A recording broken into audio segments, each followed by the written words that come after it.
to spend time with my coach is when I'm playing basketball, when I'm in the gym. You know what I mean? We have to spend that time with our kids outside of the gym. We have to let them know, and I emphasize this with my kids all the time. This is a brotherhood. You know, this is a lifetime thing, and that's the first thing I emphasize in our meeting, our very first meeting of the year. You know, I try to make that clear. You know, this is not a one-time thing. This is not a 4-year contract. This is life, and our kids take it to heart. And again, I've seen that happen because in the meeting I was in, you didn't know I was going to ask this question, and you told them, "Look, I can't make you better. The guy next to you can make you better." And I've been saying that for years. Even as a member of management, I understood when I was in corporate America. I understood that I can teach you how to do this job, but the dude sitting next to you at the next cubicle or the next desk, he's going to really be the one who teach you how to do this job because you don't want to look bad to me. You don't want to come to me and say, "Hey, I know you told us how to do this, but I need you to tell me again." So you're going to lean to the person next to you and the person to your left and your right or behind and in front of you and say, "How do you do this?" So I definitely agree that, we had technical difficulties. Sorry, we'll have Coach Thorpe back on in 1 second.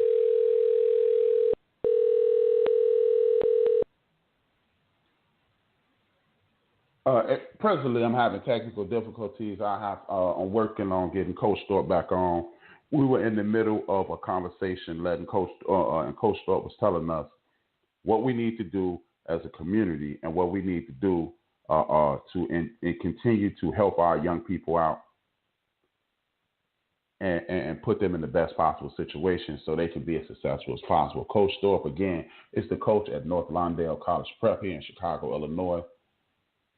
And he is doing us a tremendous service participating in this interview.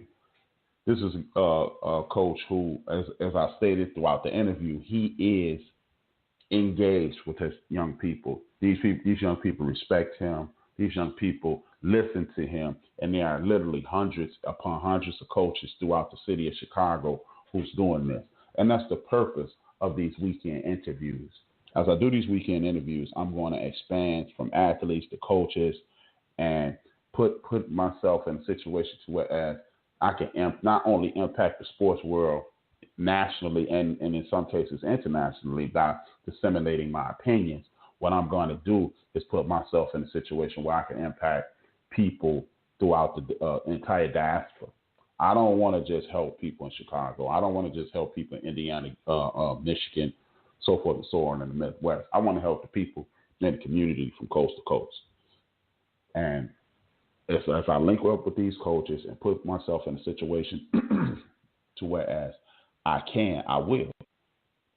There are tons of young people in Chicago and throughout the United States of America who are struggling and they don't have the proper guidance.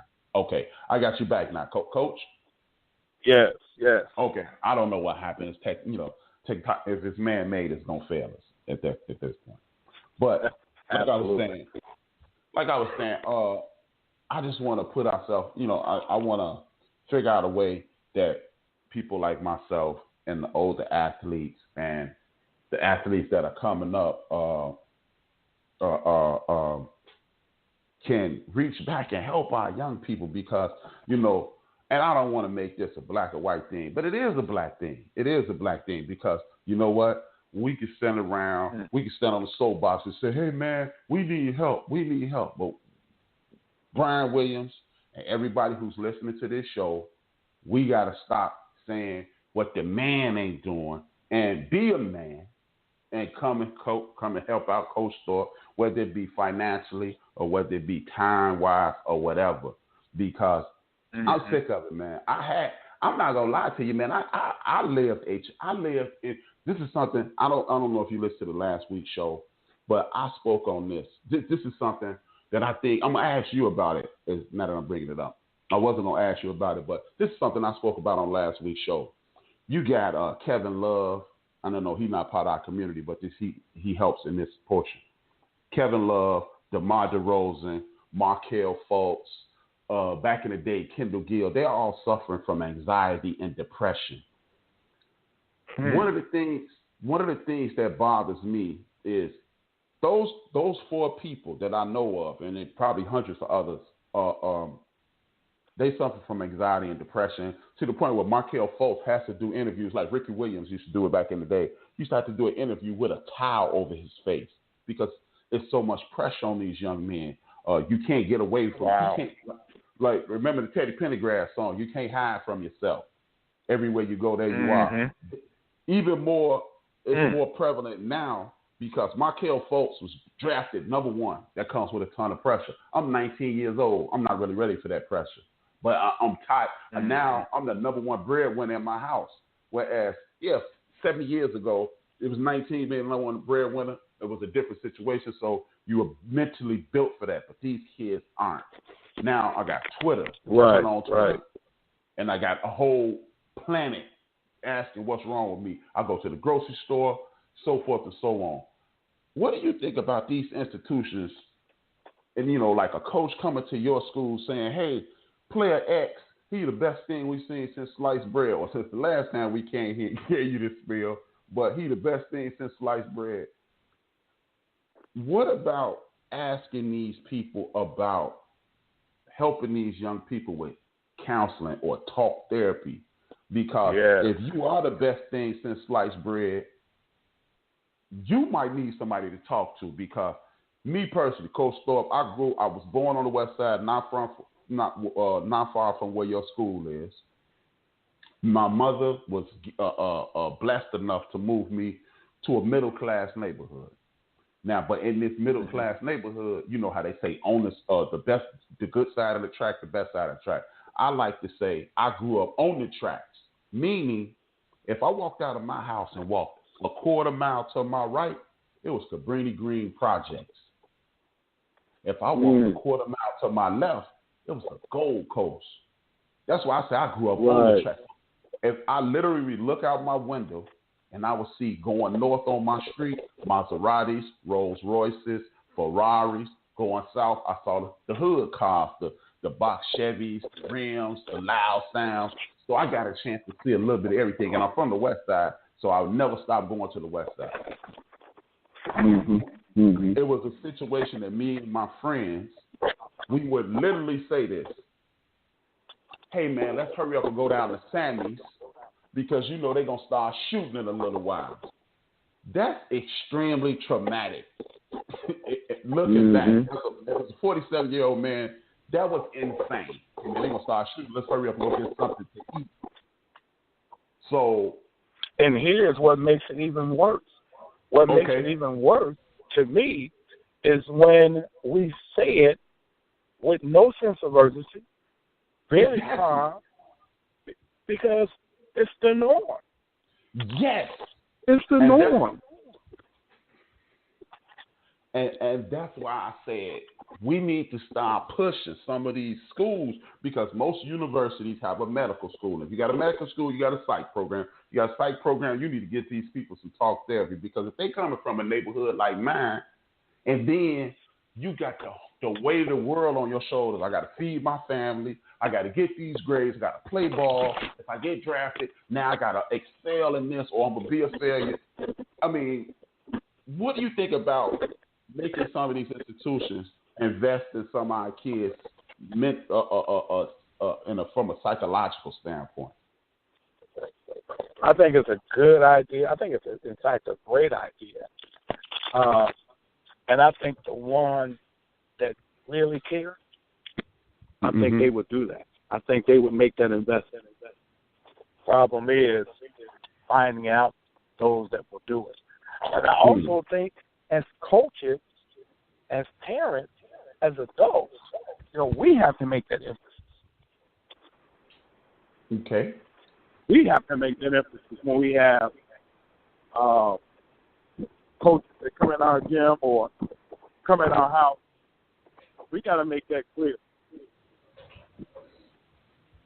Yeah, I definitely think we need, as a community, we need to work towards that because Man, it really bothers. I mean, I got a son older than Markel folks. I got a daughter older than Markel folks, and it really bothered me that this is a young man who, at the end of the day, he should be on cloud nine. I was the first player picked in the NBA draft.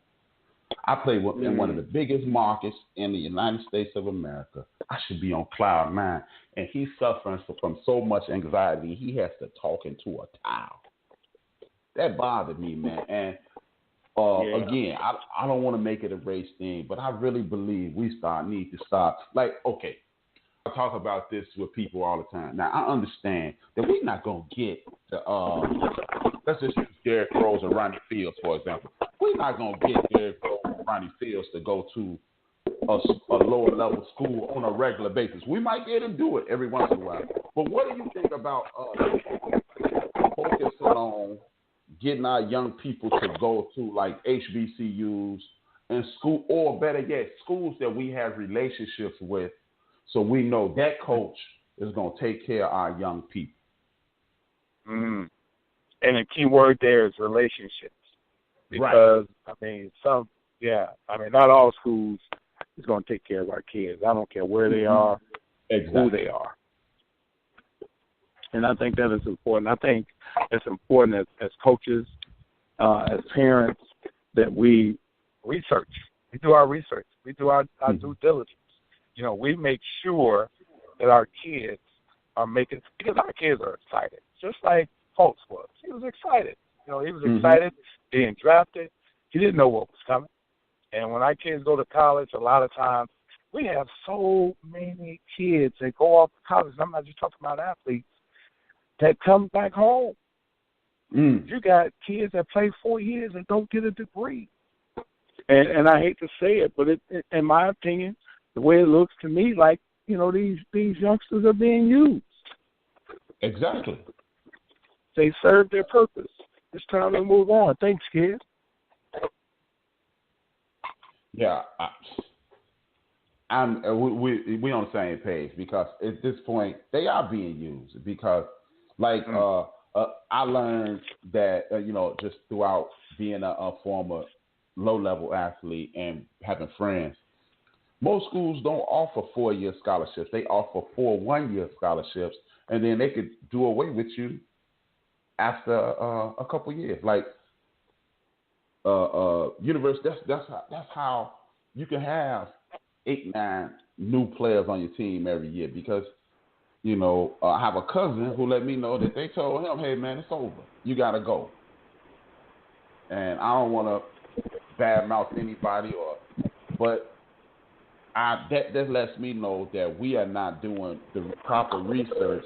We're just seeing Rick Pitino come in our house. We're just seeing Jim Boeheim come in our house. We get letters from Coach K, and we're excited as a community or as a family. And we're going, hey, man, just go go get the education. And I have friends who don't even have associate level educations after 4 years of playing basketball or 4 years of playing football.